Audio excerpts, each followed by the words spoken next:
ఆంధ్రప్రదేశ్ రాష్ట్రాన్ని పట్టి పీడిస్తున్నటువంటి ఆ రెండు ఉగ్రవాద పత్రికలు, ఒకటి ఈనాడు, రెండు ఆంధ్రజ్యోతి. ఒక అబద్ధాన్ని 100 రకాలుగా కట్టుకథల రూపంలో రాసి ఇదే నిజం అని చెప్పి ప్రజల మెదడులోకి ఎలాంటి విషయాన్ని ఎక్కిస్తున్నాయో మనం చూస్తూనే ఉన్నాం.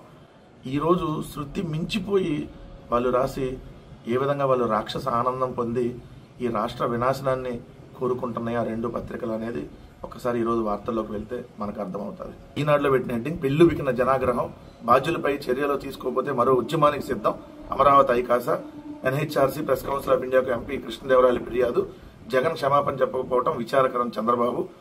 ఈ మాటల వెనక వ్యవస్థీకృత కుట్ర పవన్ కళ్యాణ్, బగ్గుమన్న మహిళా లోకం, జగన్ భారతరెడ్డి క్షమాపణ చెప్పాలి హోంమంత్రి అనిత, కొమ్మినేని కృష్ణరాజుపై కేసు నమోదు.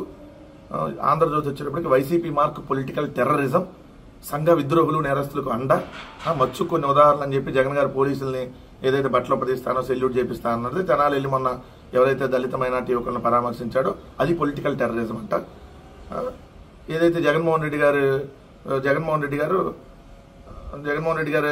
అభివృద్ధిని చూసి ఓరవలేకపోతున్నారంట, జైలుకు వెళ్లి మరి జగన్ పరామర్శలు చేస్తున్నాడు కాబట్టి ఇది పొలిటికల్ టెర్రరిజం అంట. విషం చెమ్మటంలో గట్టు దాటారు, నీచ సంస్కృతికి చెక్ పడతారు చంద్రబాబు, మన తల్లులు చెల్లెలపై దారుణ వ్యాఖ్యలు క్షమించరాని నేరం. చంద్రబాబు నాయుడు గారు మాట్లాడుతున్న మాటలు అసలు ఎంత దారుణం అండి, ఎంత దారుణం. చంద్రబాబు నాయుడు గారు మీరు ఒకసారి చూడండి, మరి చంద్రబాబు నాయుడు గారు వీళ్ళందరూ మీ పార్టీయే కదా, వీళ్ళందరికీ మీరు కార్పొరేషన్ చైర్మన్లు, ఎమ్మెల్సీలు, ఎమ్మెల్యేలు ఎట్లా ఇచ్చారు? పొలిటికల్ టెర్రరిస్టులు మీరు కదా, మీది తెలుగుదేశం పార్టీ కాదు, ఏదైతే తెలుగు టెర్రరిస్ట్ పార్టీ మీది. టెర్రరిస్టులు నడుపుతున్నారు మీరు, మీ పార్టీలో కూడా ఉగ్రవాదులు నడుపుతా ఉన్నారు. దాంట్లో చూడండి, రోజా నీకు బికినీ పంపిస్తా అన్నటువంటి ఆనం వెంకటరమణారెడ్డికి కార్పొరేషన్ చైర్మన్ ఇచ్చారు. జగన్మోహన్ రెడ్డి గారిని పట్టుకొని బోషిడికే అన్నటువంటి వ్యక్తికి కార్పొరేషన్ చైర్మన్ ఇచ్చారు, ఎవరైతే పట్టాభి. రోజా గారిని బ్లూ ఫిలింలో యాక్ట్ చేసిందని చెప్పి నీచంగా దుర్మార్గంగా మాట్లాడినటువంటి వ్యక్తి మీ పార్టీలో ఈరోజు ఎమ్మెల్యే బండారు సత్యనారాయణ మూర్తి. ఏదైతే సైకో జగన్ చెప్పాడా లండన్ నుంచి మొండలను మింగటానికి వెళ్ళాడని మాట్లాడినటువంటి వ్యక్తి స్వయాన నీ కొడుకు, ఈ రాష్ట్ర షాడో ముఖ్యమంత్రి, ప్రస్తుత మంత్రి నారా లోకేష్.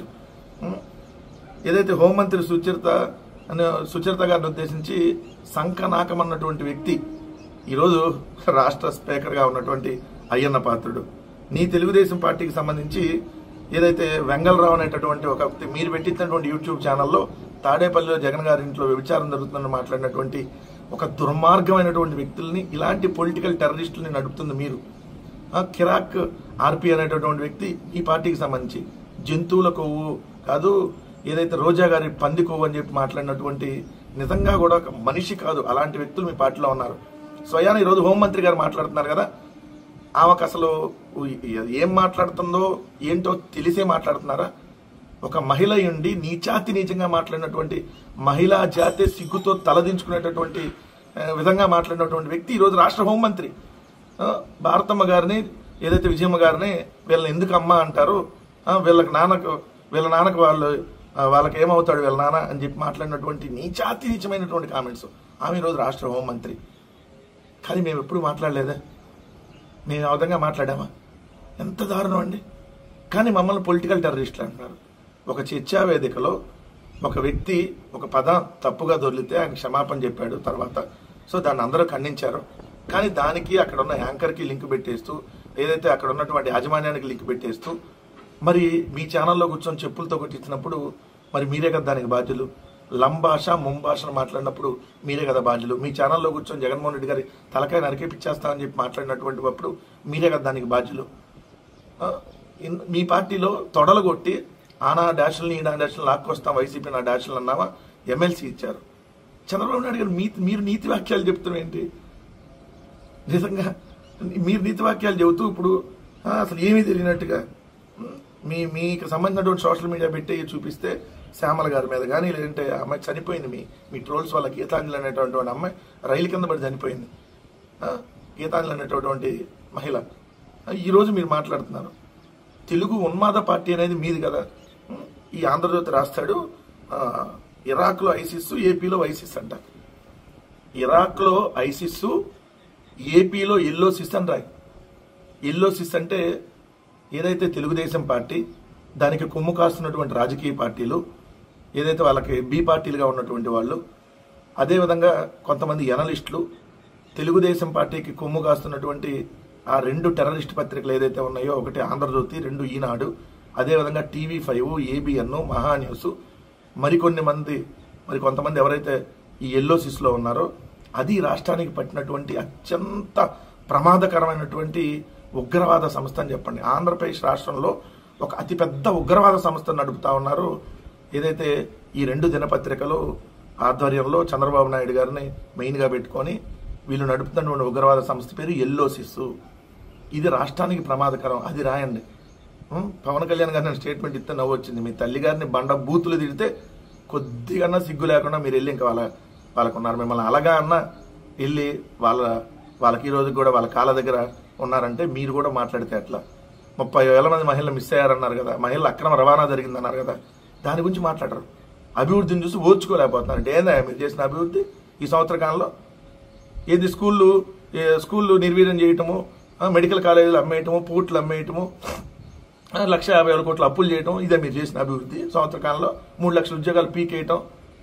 ఈ రాష్ట్రానికి పట్టినటువంటి టెర్రరిస్టులు ఈ 2 దినపత్రికలతో పాటు తెలుగుదేశం పార్టీ, దాన్ని కొమ్ముగాస్తున్నటువంటి పార్టీలు, వీళ్ళు నిజంగా పొలిటికల్ టెర్రరిస్టులు. అంటే వీళ్ళు ఖచ్చితంగా ఈ 4 సంవత్సరాలు వీళ్ళని భరించాల్సిందే. వీళ్ళు పోతే తప్ప ఆంధ్రప్రదేశ్ రాష్ట్రానికి పట్టినటువంటి పీడ విరగడవదు. వీళ్ళు అధికారంలో నుంచి పోతేనే ఆ పీడ విరగడైద్దని మాత్రం ఖచ్చితంగా చెప్పాల్సిందే. అక్రమార్కులకు శిక్షలు ఎప్పుడు? వైకాపా హయాంలో జరిగిన కుంభకోణాల్లో కొన్నింటిలోనే చర్యలు, మరికొన్నింటిలో కేసుల నమోదుకే పరిమితం. విచారణ ఊసేలేదు. కూటమి ప్రభుత్వం ఏడాది పాలనలో పరిస్థితి. అక్రమార్కులకు శిక్షలు ఎప్పుడు అని హెడ్డింగ్ పెట్టి ఏం రాయాలంటే, ఈ కూటమి ప్రభుత్వంలో ఇసుక దోసుకుంటున్నటువంటి అక్రమార్కులకు శిక్ష ఎప్పుడు? ఈ కూటమిలో బెల్ట్ షాపులు దందా నిర్వహిస్తున్నటువంటి తెలుగుదేశం పార్టీ నాయకుల మీద చర్యలు ఎప్పుడు? ఈ కూటమి ప్రభుత్వంలో మట్టి మాఫియా పేటరేగిపోతుందని చెప్పి నిన్న మీకు సంబంధించినటువంటి ఆంధ్రజ్యోతిలోనే రాశారు కాబట్టి మరి ఈనాడు దినపత్రిక వాళ్ళు మరి అప్పుడు అక్రమార్కుల శిక్షలు ఎప్పుడు? మరి ఆ మట్టి మాఫియా ఆంధ్రజ్యోతి రాధాకృష్ణ రాశాడు కదా మట్టి మాఫియా గురించి, వాళ్ళ మీద ఎప్పుడు చర్యలు తీసుకుంటారని చెప్పి రాయాలి. ఇష్టానురీతిగా ఆంధ్రప్రదేశ్ రాష్ట్రం మీద పందికొక్కులాగా దోచుకున్నటువంటి తెలుగుదేశం పార్టీ నాయకుల మీద శిక్షలు ఎప్పుడు అని రాయాలి. అత్యాచారాలు 2 రోజులకు ఒక అత్యాచారం ఈ రాష్ట్రంలో జరుగుతుందని చెప్పి అఫీషియల్ లెక్కలు చెప్తా ఉన్నాయి. అన్అఫిషియల్గా ప్రతిరోజు జరుగుతూనే ఉన్నాయి. కొంతమంది స్టేషన్కి వెళ్ళి కంప్లైంట్లు కూడా ఇవ్వలేనటువంటి పరిస్థితుల్లో అక్కడ ఉన్నటువంటి వాతావరణం ఉంది. సో మరి అత్యాచారాలు చేసేటటువంటి వాళ్ళ మీద శిక్షలు ఎప్పుడని రాయాలి? 15 మందికి పైగా దారుణంగా అత్యాచారం చేయబడి హత్య గావించినటువంటి సంఘటనలు కేవలం 12 నెలల్లో ఉన్నాయి. వాళ్ళ మీద శిక్ష ఎప్పుడని రాయాలి? రైతులకి ఏదైతే 20,000 రూపాయలు ఇస్తామని చెప్పి మోసం చేసి అధికారంలోకి వచ్చినటువంటి ఈ దొంగల మీద శిక్షలు ఎప్పుడని రాయండి. నీకు 15,000, నీకు 15,000, నీకు 15,000 అని చెప్పి అధికారంలోకి వచ్చినటువంటి ఈ దొంగలు ఎవరైతే ఉన్నారో వాళ్ళ మీద శిక్షలు ఎప్పుడు వేద్దాం? వాళ్ళని ఏ విధంగా శిక్షించాలి? మోసం చేశారు కాబట్టి 5 కోట్ల మందిని మోసం చేసినటువంటి ఈ చంద్రబాబు నాయుడు, ఈ పవన్ కళ్యాణ్, మీ 2 ఉగ్రవాద పత్రికల మీద కూడా శిక్షలు ఎప్పుడని చెప్పి వార్తల హెడ్డింగ్ పెట్టి రాయండి మీకు దమ్ముంటే.